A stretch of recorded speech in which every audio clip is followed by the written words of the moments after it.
Welcome back दोस्तों। आज मैं आपके सामने रिसेंटली रिलीज हुई बीस्ट मूवी को लेकर आया हूँ। इस मूवी के डायरेक्टर है नेल्सन भाई साहब, वही डायरेक्टर जो लास्ट ईयर डॉक्टर को डायरेक्ट किया था। अब डॉक्टर एक फुल ऑफ कॉमेडी मूवी थी, इसलिए मैंने उस मूवी को नहीं लेकर आया, लेकिन इस मूवी में कॉमेडी प्लस एक्शन है। ओवरऑल से मूवी एक बार जरूर देख सकते हैं। अगर आपके शहर गाँव में आ चुकी है तो जरूर देखना।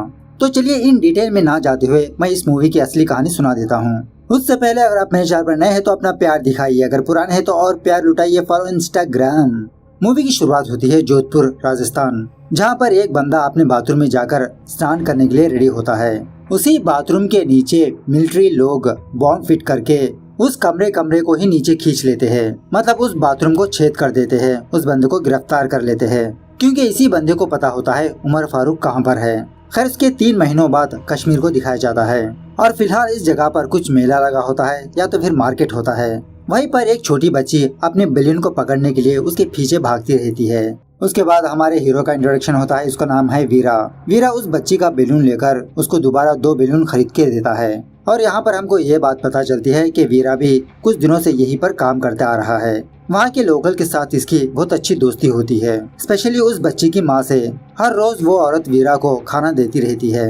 अब वीरा के बारे में बात करें तो एक रॉ एजेंट होता है। तभी वीरा को ये इन्फॉर्मेशन आती है कि उमर फारूक ऑलरेडी वहाँ पर आ चुका है और कल वो यहाँ से जाने वाला है। इतने कम समय में उमर फारूक को पकड़ना नामुमकिन। इस ऑपरेशन को स्टॉप करने के लिए कहते हैं, लेकिन वीरा 3 महीनों से यहीं पर टिका हुआ है उमर फारूक का इंतजार करते हुए। वीरा ऐसे ही उमर फारूक को जाने नहीं दे सकता। सो अपनी सुपीरियर्स की बात ना मानते हुए वीरा जिस मैंशन में टेररिस्ट छुपे हैं वहाँ पर जाता है। मतलब उन लोगों ने इस मैंशन को अपने काबू में कर चुके होते हैं। यहाँ आने के बाद वीरा और इन टेररिस्टों के बीच बहुत मस्त फाइट होने लगती है।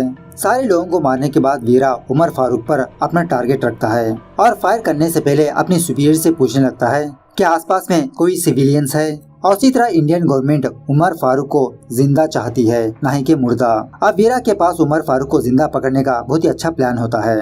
खैर उस एरिया की इंस्पेक्शन करने के बाद वीरा को ये बताने लगते हैं कि आसपास में कोई भी सिविलियंस नहीं है, तुम फायर कर सकते हो मौका देखकर। तभी उसी रास्ते से उस छोटी बच्ची की फैमिली गुजरती रहती है। वो छोटी बच्ची दोबारा अपने बेलून लेने के लिए अपनी गाड़ी से नीचे उतरती है। उसी वक्त उमर फारूक अपने घर से बाहर निकलता है। वीरा उमर फारूक की गाड़ी को मिसाइल से उड़ा देता है, लेकिन इत्तेफाक से उस बम ब्लास्ट में उस छोटी बच्ची की जान चली जाती है, क्योंकि वो बच्ची अपना बेलून लेने के लिए वहीं पर मौजूद थी। इस बच्ची की मौत देखकर वीरा को बहुत बड़ा सदमा लगता है, एक ट्रोमा में चला जाता है। जो भी हो, इंडियन मिलिट्री उमर फारूक को गिरफ्तार कर लेती है। उसके बाद सीन 11 महीनों बाद शिफ्ट होता है। इस छोटी बच्ची की मौत के बाद वीरा उस जॉब को छोड़ देता है, क्योंकि वीरा ये समझने लगता है कि उस बच्ची की मौत इसी की वजह से हुई और ये उसी ट्रोमा में होता है। अपना दिमागी इलाज करवाने के लिए वीरा एक साइकियाट्रिस्ट डॉक्टर के पास भी आता रहता है। यहाँ पर एक छोटी सी कॉमेडी सीन्स है। उसके बाद वो डॉक्टर वीरा का मन बहलाने के लिए किसी शादी में ले जाता है। उसी शादी में प्रीति नाम की एक लड़की होती है, जो फौरन वीरा के पास आकर चिपक जाती है। एक्चुअली प्रीति की ऑलरेडी एंगेजमेंट हो चुकी होती है, लेकिन प्रीति उस बंदे को पसंद नहीं करती। वीरा को दिखाकर अपने फ्रेंड से कहने लगती है, ये देखो हस्बैंड मतलब ऐसा होना चाहिए। सो देखते ही देखते वीरा और प्रीति के बीच कुछ बातें होने लगती है और इसी शादी के दौरान इस मूवी का हिट गाना चलता है, हबीबी का गाना। इसी गाने के दौरान इस मूवी के director Nelson, music composer Anirudh, choreographer Jani नजर आते हैं। वो देखिए पीछे 3 लोग। खैर गाना खत्म होने के बाद एक फादर अपनी छोटी बच्ची को ऊपर उछालते रहता है उसे खिलाने के लिए। वो बच्ची रोती रहती है। वीरा को ये बात पसंद नहीं आती है। उस फादर को एक लात मारता है, उस बच्ची को अपनी गोदी में लेता है, क्योंकि पता है ना एक ट्रोमा में होता है। उसके बाद वीरा और प्रीति ये दोनों वॉशरूम में जाकर एक दूसरे से बात करने लगते हैं। बातों के दरमियान प्रीति वीरा को अपना बॉयफ्रेंड बनने के लिए कहती है, क्योंकि इसे उस बंदे से शादी मंजूर नहीं। फटाफट से लव करेंगे, फटाफट से शादी। लेकिन अब वीरा के पास कोई जॉब नहीं। सो प्रीति वीरा को अपने ऑफिस में ज्वाइन होने के लिए कहती है।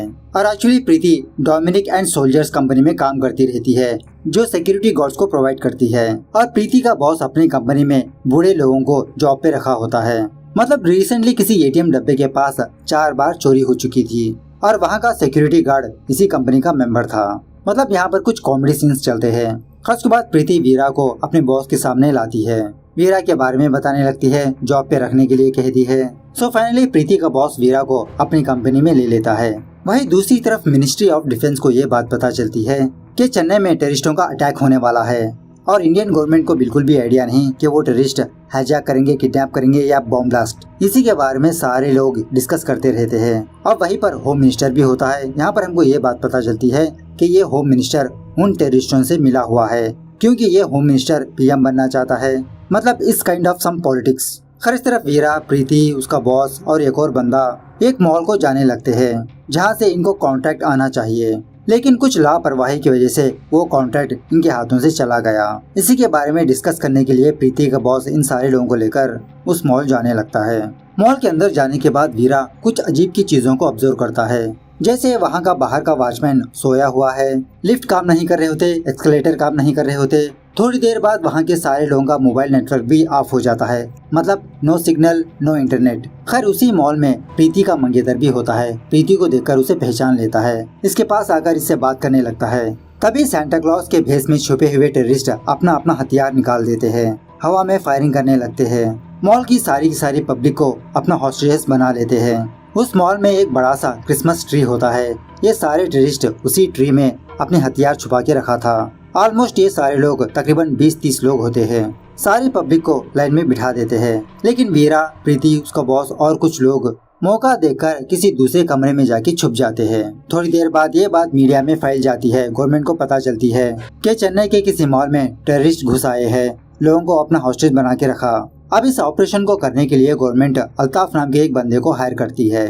थोड़ी देर बाद अल्ताफ के पास होम मिनिस्टर आता है और नाटक करने लगता है कि कौन है वो टेररिस्ट, क्या चाहते हैं एक्चुअल से, क्या तुमने उन लोगों से बात की।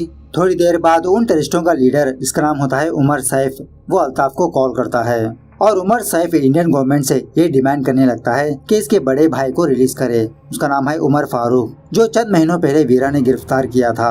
अल्ताफ उमर सैफ से कहने लगता है कि मैं गवर्नमेंट से बात करके तुमको इन्फॉर्म करूंगा, मुझे थोड़ा टाइम दो। इसी दरमियान में अल्ताफ को ये बात पता चलती है कि वीरा भी उसी मॉल में है। मतलब वीरा ने ही पहले पुलिसों को इन्फॉर्म किया था। उसी से ट्रैक करके अल्ताफ वीरा से कांटेक्ट होता है। मतलब उस वक्त वहाँ पर मोबाइल का सिग्नल तो नहीं होता, लेकिन अल्ताफ और उसकी टीम कुछ हाई टेक्नोलॉजी का इस्तेमाल करते हुए वीरा को कॉल करते हैं और अल्ताफ वीरा को इनकी हेल्प करने के लिए कहता है। वीरा कहने लगता है, मैं तुम्हारी हेल्प क्यों करूँगा, मेरा और तुम्हारे डिपार्टमेंट का कोई रिलेशनशिप नहीं है। पब्लिक को यहाँ से बाहर निकालना तुम्हारी गवर्नमेंट की जिम्मेदारी, मैं तो मेरे गर्लफ्रेंड के बगल में आराम से बैठा हूँ। इस तरह से वीरा अल्ताफ को मना कर देता है। खैर, थोड़ी देर बाद वीरा को किसी छोटी बच्ची की रोने की आवाज सुनाई देती रहती है। इस आवाज को सुनने के बाद भी वीरा ठान लेता है कि ये बाहर हरगिज नहीं जाएगा, लेकिन फाइनली वीरा अपने आप को रोक नहीं पाता। वीरा पहले अपने कमरे से बाहर झांकता है, जहाँ पर एक प्रेग्नेंट माँ अपनी दूसरी बच्ची को वेंटिलेटर के जरिए से बाहर भेजती रहती है। उनमें से एक टेररिस्ट इन दोनों को टॉर्चर करते रहता है। उसके बाद क्या था, वीरा अपने हाथ में हथियार लेकर उस टेररिस्ट के पास जाता है, उसका सर धड़ से अलग कर देता है और वो सर अल्ताफ और होम मिनिस्टर के पास आके गिरता है। तब जाके अल्ताफ को थोड़ी हिम्मत आती है। उसके बाद वीरा एक और बंदे को अपने जाल में फंसाने लगता है। उस बंदे को भी मार पीट कर बांध कर अपने हिडन प्लेस पर लाता है और वीरा इस बंदे से इनकी टीम के बारे में पूछने लगता है, लेकिन इस बंदे को कुछ भी पता नहीं होता, क्योंकि ये बंदा पैसों की लालच में यहाँ पर आया है, क्योंकि आज इस बंदे का बेटे का ऑपरेशन होने वाला है। ये बस अपने बेटे को बचाने के लिए इनसे मिलकर यहाँ पर आया है। ये जान लेने के बाद वीरा अल्ताफ को कॉल करके किसी नंबर को वीडियो कॉल करने के लिए कहता है। अल्ताफ अपने टेक्नोलॉजी की मदद से वही काम करता है। वो बंदा ऑपरेशन थिएटर में हुए अपने बच्चे से बात करता है। उसके बाद वीरा इस बंदे को इसकी हेल्प करने के लिए कहता है।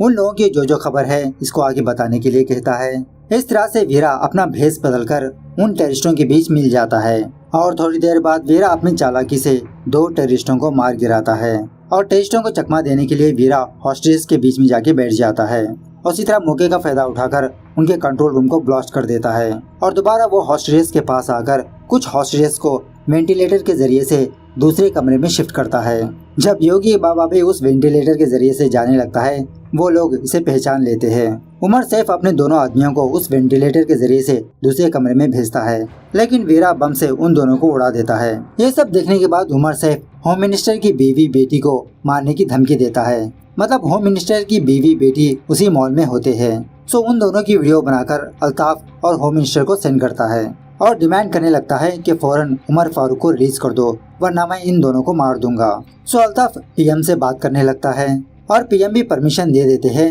कि उमर फारूक को रिलीज कर दे। लेकिन उससे पहले अल्ताफ उमर सैफ को कॉल करके ये बताता है कि हम फारूक को रिलीज कर देंगे, लेकिन उससे पहले तुम होम मिनिस्टर की बीवी और उसकी बेटी को रिलीज करना होगा। उसके बाद अल्ताफ वीरा को कॉल करके यही सारी बात बताता है कि तुम जो कुछ कर रहे हो वो स्टॉप कर दो, हम उमर फारूक को रिलीज करने वाले हैं। अब ये बात वीरा को हजम नहीं होती। जब उमर सैफ मिनिस्टर की बीवी और बेटी को उस मॉल से बाहर भेजने वाला होता है, तभी वीरा एक कार लेकर वहाँ पर एंट्री देता है। उल्टा होम मिनिस्टर की बीवी बेटी को किडनैप कर लेता है। यहाँ पर भी एक जबरदस्त फाइट होती है। खैर जो भी हो, वीरा उन दोनों को लेकर अपने हिडन प्लेस पर चला जाता है। कमरे में आने के बाद वीरा अल्ताफ और उमर सैफ को कॉल करके ये बताने लगता है कि मैं बांग्लादेशी हूँ, अगर इंडिया उमर फारूक को रिलीज कर देगी तो हमारी कंट्री को नुकसान हो सकता है। मैं उमर सैफ को ही रोकने के लिए यहाँ पर आया हूँ। अगर इंडियन गवर्नमेंट ने उमर फारूक को रिलीज कर दिया तो मैं इस मॉल के सारे हॉस्टेजेस को मार दूंगा। मतलब इस तरह से वीरा उमर सैफ को भटका देता है, उसे कंफ्यूज कर देता है, ताकि उमर सैफ ये माने कि वीरा एक बांग्लादेशी है। फिर उसके बाद वीरा को मारने के लिए उमर सैफ अपने आदमियों को वीरा के पास भेजता है। यहाँ पर भी एक धांसूदार फाइट चलने लगती है। फाइनली वीरा उन सारे टेररिस्टों को बांधकर अपने हिडन प्लेस पर लाता है। अब उमर सैफ के पास इतने आदमी नहीं होते, सो उमर सैफ अपनी हार मान लेता है। वीरा को कॉल करके यही बात बताने लगता है कि तुम मॉल ले लो, मैं यहाँ से अपनी कंट्री जा रहा हूँ, मैं फिर कभी मेरे भाई को लेने के लिए इंडिया वापस आऊंगा। और इसी तरह अल्ताफ को कॉल करके उमर सैफ और उनके आदमियों का जाने का इंतजाम करने के लिए कहता है। खैर ये होने के बाद उमर सैफ अपना मास्क निकालकर उन हॉस्टेजेस में मिल जाता है ताकि वो पब्लिक के साथ मिलकर बाहर निकल जाए। वीरा उन सारे लोगों को लेकर अपने हिडन प्लेस पर लाता है। अब उसी कमरे में प्रीति का बॉस भी बैठा होता है। उमर सैफ प्रीति के बॉस से ये पूछने लगता है क्या वो बंदा सच में बांग्लादेशी है, क्या आप लोग बांग्लादेशी हो। अब प्रीति का बॉस बिना सोचे समझे जो सच है वो सारा सच उमर सैफ को बता देता है कि ये सारे लोग इंडियंस है, वीरा भी इंडियन रॉ एजेंट है। इसी दरमियान में उमर सैफ का वो बंदा वीरा के पास आता है एक और खबर देने के लिए। अब ये चीज उमर सैफ देख लेता है कि इन्हीं गैंग में से ये बंदा इनको धोखा दे रहा है। उसके बाद जब वीरा उस कमरे में नहीं होता, मौका देखकर उमर सैफ उस कमरे के वेंटिलेटर से मॉल में चले जाता है। मॉल में जाने के बाद उमर सैफ उस गद्दार बंदे को पकड़ लेता है और अपने आदमियों को उसके बेटे के पास भेजकर ऑक्सीजन मास्क निकलवा देता है, ऑपरेशन नहीं होने देता। इस बंदे का बच्चा बेचारा तड़पने लगता है। अब वीरा ने इस बंदे से वादा किया था कि मैं तुमको और तुम्हारे बच्चों को कुछ भी नहीं होने दूंगा, जिसकी वजह से वीरा अपने आप को सैफ के सामने सरेंडर हो जाता है। इस तरफ ये होम मिनिस्टर ये सारा सब कुछ देखकर ये नाटक करने लगता है कि मैं खुद उस मॉल में जाऊंगा, मैं मेरी पब्लिक को बचाकर बाहर लाऊंगा, उन टेररिस्टों से मैं बात करूंगा।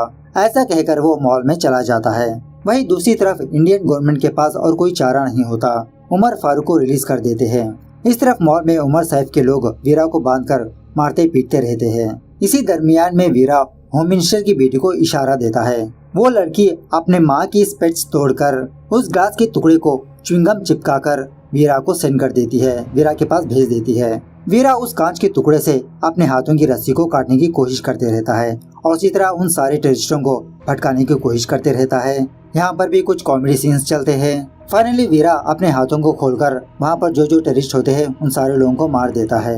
इस तरफ होम मिनिस्टर उमर सैफ के पास आकर इसे डांटने लगता है कि इतने सालों की मेहनत एक बंदा आकर सारे प्लान को चौपट कर दिया, क्या उखाड़ रहे हो तुम। और कुछ देर बाद उमर फारूक अपने देश वापस चला जाता है। इस तरफ वीरा कुछ हॉस्टेजेस की मदद से उन सारे टेररिस्टों को मार गिराता है, सारे हॉस्टेजेस को उस मॉल से बाहर निकलवा देता है। फाइनली वीरा उमर सैफ के पास आता है, उमर सैफ को भी मार देता है। दूसरे दिन टीवी में ये न्यूज आती है कि मॉल के हिजाक के पीछे होम मिनिस्टर का हाथ है, उसे गिरफ्तार कर लिया गया और जिस बंदे ने उन सारे हॉस्टेजेस को बचाया उसका कोई अता पता नहीं। उसके बाद सीन और कुछ महीनों बाद शिफ्ट होता है, जहाँ पर वीरा अपना भेष बदलकर उमर फारूक के अड्डे के पास जाता है उमर फारूक को पकड़ने के लिए। मतलब उन टेररिस्टों के बीच मिल जाता है। थोड़ी देर बाद उमर फारूक को ये बात पता चलती है कि वीरा यहाँ पर आ चुका है और अपने आदमियों को ऑर्डर देने लगता है कि फौरन इस बंदे को ढूंढकर मार दो, जो बंदा मारेगा उसे 10 करोड़ दूंगा। लेकिन तभी वहाँ पर वीरा आ जाता है। यहाँ पर भी कुछ डिशम होती है। फाइनली वीरा उमर फारूक को अपने कब्जे में ले लेता है। उन सारे टेररिस्टों के सामने ही उमर फारूक को जेट प्लेन के जरिए से अपने देश इंडिया ले जाने लगता है। लेकिन वहाँ के लोग वीरा के जेट प्लेन पर फायर करने लगते हैं, उसका पीछा करने लगते हैं। इंडियन आर्मी भी वीरा की सपोर्ट देने लगती है। फाइनली वीरा सही सलामत उमर फारूक को पाकिस्तान से निकालकर इंडिया ले आता है, दोबारा उसे जेल में डाल देता है। इस तरह से ये मूवी यहाँ पर दी एंड होती है। तो ये है बीस्ट मूवी की ब्रीफ कहानी। अगर आप इस मूवी को देखना चाहते हो, थिएटर में अभी भी चल रही है, जाके देखिए। मिलते हैं अगली वीडियो में, तब तक take care, bye bye, see you soon.